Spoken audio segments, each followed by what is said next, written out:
अपने घोषणा पत्रों में केंद्र के और राज्य के एक बार नहीं अनेकों बार कहा, जैसे ही हम सरकार में आएंगे सारे कर्जे माफ कर दिए जाएंगे। 10 दिन हो गए, 1 महीना हो गया, 1 साल हो गया, कर्जा माफ नहीं हुआ तो 1.25 साल में फिर से कांग्रेस की सरकार ही चली गई मध्य प्रदेश में। दोबारा सरकारें वहां लौट के नहीं आई, क्योंकि ये छल और फरेब और ठगी अगर करती है किसान के साथ तो कांग्रेस करती है।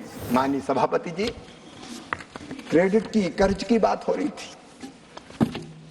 मैं अभी बात कर रहा था प्रारंभ में, सकनी, चौपड़, ठगी, ये कर्ज की बात करते हैं।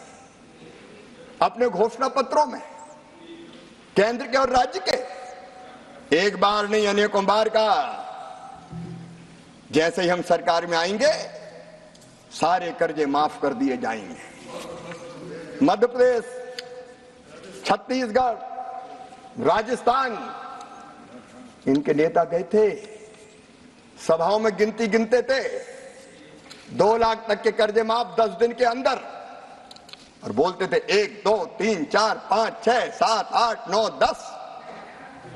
10 दिन में कर्जा माफ, नहीं तो 11वें दिन मुख्यमंत्री हटा दिया जाएगा। लोगों ने एक बार जिता दिया 18 में, इंतजार करते रहे। 10 दिन हो गए, 1 महीना हो गया, 1 साल हो गया, कर्जा माफ नहीं हुआ तो 1.25 साल में फिर से कांग्रेस की सरकार ही चली गई मध्य प्रदेश में। और दोबारा माननीय सभापति महोदय, दोबारा सरकारें वहां लौट के नहीं आई, क्योंकि ये छल और फरेब और ठगी अगर करती है किसान के साथ तो कांग्रेस करती है। कांग्रेस करती है। ये तीन शब्द डिलीट होंगे। मैं क्षमा चाहता हूं माननीय सभापति जी। क्रेडिट और कर्जा माफी, माननीय सभापति जी, अगर हम क्रेडिट की बात देखें, कर्जा कितना मिलता था किसानों को? जब कांग्रेस की सरकारें थी तब किसानों के क्रेडिट कार्ड की व्यवस्था नहीं थी। मैं आज प्रणाम करना चाहता हूं स्वर्गीय पंडित अटल बिहारी वाजपेयी जी को। ने किसानों की उस तकलीफ को समझा और किसान क्रेडिट कार्ड की व्यवस्था के अंतर्गत कम ऋण पर किसानों को कर्जा मिलना प्रारंभ हुआ। माननीय सभापति जी, आज मुझे कहते हुए प्रसन्नता है कि हमारे छोटे किसान, जिनको ऊंची ब्याज की दरों पे साहूकार से कर्जा लेना पड़ता था और उसका भारी ब्याज चुकाना पड़ता था, आज ऐसे किसानों को क्रेडिट कार्ड के माध्यम से 7% उसमें भी समय पे चुकाए तो 3% और कम किया जाता है, केवल 4% दर पर 4% ब्याज की दरों पर कर्जा दिया जा रहा है। और ब्याज सब्सिडी के बजट में भी माननीय सभापति जी 3.6 गुना वृद्धि हुई है। 14-15 में केवल 6,000 करोड़ थी, 24-25 में बढ़ के हो गई 22,600 करोड़ रुपया। पिछले 10 सालों में 1,44,000 करोड़ से अधिक की ब्याज सब्सिडी।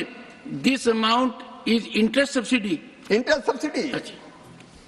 और अगर क्रेडिट आप देखें तो इनकी सरकार थी तब क्रेडिट मिलती थी केवल 7 लाख करोड़ की। ये नरेंद्र मोदी जी की सरकार है 25 लाख करोड़ की क्रेडिट, 25 लाख करोड़। और अभी भी अभियान चल रहा है विकसित भारत संकल्प यात्रा में, जो छूट गया आओ, किसान क्रेडिट कार्ड बनवाओ और 3-4% ब्याज की दरों पर कर्जा ले जाओ। कब कांग्रेस के जमाने में ये होता था? माननीय सभापति जी, केवल 10 सालों में जो ब्याज की सब्सिडी है वो 1,44,000 करोड़ रुपया से ज्यादा है। एक बार छोटी मोटी कर्जा माफी हो गई तो उसके बड़े गुण गाते हैं। लेकिन इससे ज्यादा तो हम ब्याज में चुकाते हैं। ये भारतीय जनता पार्टी की, मोदी जी की सरकार है। माननीय, नई बात एक है कि आप 7 लाख देते थे, हम 25 लाख करोड़ देते हैं। और किसानों की बात आप क्या जाने।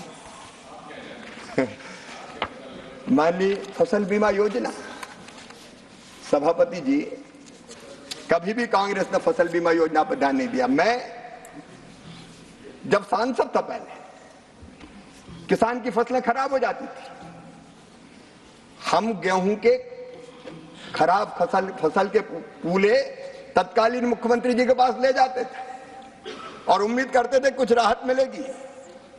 लेकिन इनके समय ऐसी फसल बीमा योजना थी कि उसकी यूनिट हुआ करती थी तहसील। मतलब एक किसान की फसल खराब होगी, राहत नहीं मिलेगी, क्लेम नहीं मिलेगा। एक गांव की खराब होगी, क्लेम नहीं मिलेगा। 10 गांव की खराब होगी तो क्लेम नहीं मिलेगा। अगर किसी एक गांव की फसल खराब हो जाए तो भगवान से प्रार्थना करे कि पूरी तहसील की फसलें खराब हो जाए, निपट जाए, तब हमें मिलेगा। ये फसल बीमा योजना चला, ये फसल बीमा योजना चलती थी, तहसील यूनिट होती थी। मोदी जी के आने के बाद प्रधानमंत्री फसल बीमा योजना बनी, प्रधानमंत्री फसल बीमा योजना। और माननीय सभापति जी, मुझे कहते हुए प्रसन्नता है, आज मैं बताना चाहता हूं, इस फसल बीमा योजना ने पूरे परिदृश्य को बदल के रख दिया है। माननीय सभापति जी, आप तुलना करके देख लीजिए, इनके समय नैस नाम की कांग्रेस की जब सरकार थी, फसल बीमा योजना चलती थी, उसमें ऋण के आवेदन थे केवल 3,51,00,000 और 23-24 में आए 8,69,00,000। जो नॉन लोनी अऋणी किसान आते ही नहीं थे, क्योंकि ये करते थे केवल किस बैंकों के कर्ज का बीमा। अगर धोखे से क्लेम मिल गया तो वो भी बैंक वाले अपना कर्जा काट लेंगे। किसान के पास क्या आता था? किसान को कुछ नहीं मिलता था, बैंक के लोन का बीमा होता था, किसान देखता रह जाता था। अब अलोनी किसान, नॉन लोनी किसान, इनके समय के बीमा करवाते थे, आवेदन आते थे केवल 20 लाख और अब आए हैं 5,48,00,000, 27 गुना से ज्यादा। बीमित क्षेत्र, माननीय सभापति जी, अब 5,98,00,000 हेक्टेयर हो गया है और कुल बीमित राशि इनके समय 82,000 करोड़ हुआ करती थी, अब बढ़ के 2,71,295,000 हो गई है। आप फसल बीमा की आलोचना करते हैं। किसानों के प्रीमियम, इनके समय किसान प्रीमियम देता था 16,442 करोड़, दावों में 63,617 करोड़ मिले और अब 32,440 करोड़ प्रीमियम और 1,64,000 करोड़ रुपया क्लेम किसान को मिला है। ये अपने आप में दर्शाता है कि किसान को अगर नुकसान होता है तो क्लेम दिया जाता है। ये दुनिया की सबसे बड़ी फसल बीमा योजना है जो प्रधानमंत्री नरेंद्र मोदी जी के नेतृत्व में चल रही है। और माननीय सभापति जी, आज कल कई देश इस योजना का अध्ययन करने आ रहे हैं जिनको अपने यहां फसल बीमा योजना लागू करनी है।